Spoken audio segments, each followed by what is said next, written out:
राधे राधे प्रिय भक्तों, आज हम लोग अजा एकादशी की महिमा को जानेंगे। भाद्र पक्ष के कृष्ण पक्ष में पड़ने वाली एकादशी का नाम अजा एकादशी है। श्री कृष्ण भगवान को सबसे अधिक प्रिय एकादशी व्रत होता है। अतः जो लोग भगवान श्री कृष्ण की पूजा करते हैं उन्हें एकादशी व्रत अवश्य ही करना चाहिए तथा उसके नियम भी पालन करने चाहिए। एक अजा एकादशी व्रत कथा। अर्जुन ने कहा, हे पुंडरीकाक्ष, अब आप कृपा करके मुझे भाद्रपद माह के कृष्ण पक्ष की एकादशी के विषय में बताइएगा। इस एकादशी का क्या नाम है तथा इस व्रत का क्या विधान है? इसका व्रत करने से किस फल की प्राप्ति होती है? श्री कृष्ण भगवान ने कहा, हे कुंती पुत्र, भाद्रपद माह के कृष्ण पक्ष की एकादशी को अजा एकादशी कहते हैं। इस व्रत को करने से सब मनुष्यों के सभी पाप नष्ट हो जाते हैं। जो मनुष्य इस दिन श्रद्धापूर्वक भगवान का पूजन करते हैं उनके सभी पाप नष्ट हो जाते हैं और वह इहलोक और परलोक में मदद करने वाली इस एकादशी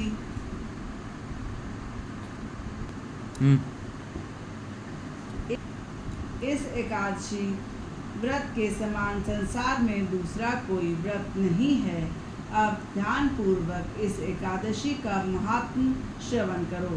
पौराणिक काल में अयोध्या नगरी में एक चक्रवर्ती राजा राज्य किया करते थे। उसका नाम हरिश्चंद्र था। वह अत्यंत वीर प्रतापी तथा सत्यवादी थे। वह प्रभु की इच्छा से उसने अपना राज्य स्वप्न में एक ऋषि को दान कर दिया और परिस्थितिवश उसे अपनी स्त्री और पुत्र को भी बेचना पड़ा। स्वयं वह एक चांडाल का दास बन गए।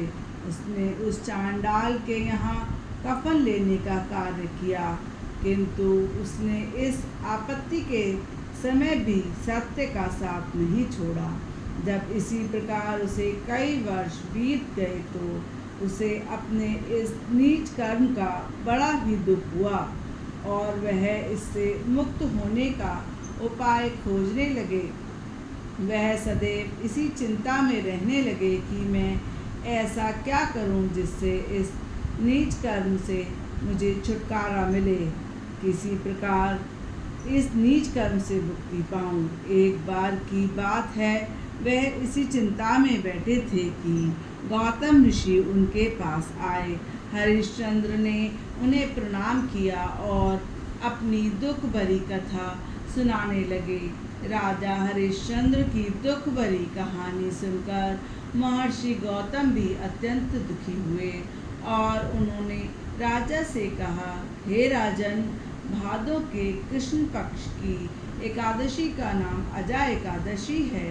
तुम उस दिन विधि विधान पूर्वक व्रत करो तथा रात्रि को जागरण करो, जिससे तुम्हारे सभी पाप नष्ट हो जाएंगे। महर्षि गौतम इतना कहकर वहाँ से आलोक हो गए। अजा नाम की एकादशी आने पर राजा हरिश्चंद्र ने महर्षि के बताए अनुसार विधि विधान पूर्वक उपवास किया तथा रात्रि में जागरण किया।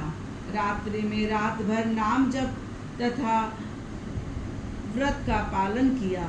इस व्रत के प्रभाव से राजा के सभी पाप नष्ट हो गए और उस समय स्वर्ग में नगाड़े बजने लगे तथा पुष्पों की वर्षा होने लगी। उसने अपने सामने ब्रह्मा, विष्णु, महेश तथा देवेंद्र आदि देवताओं को खड़ा पाया। उसने अपने मृतक पुत्र को भी जीवित पाया तथा अपनी पत्नी को राशि वस्त्र और आभूषण से परिपूर्ण देखा। व्रत के प्रभाव से राजा को उन्हें अपने राज्य की प्राप्ति हो गई।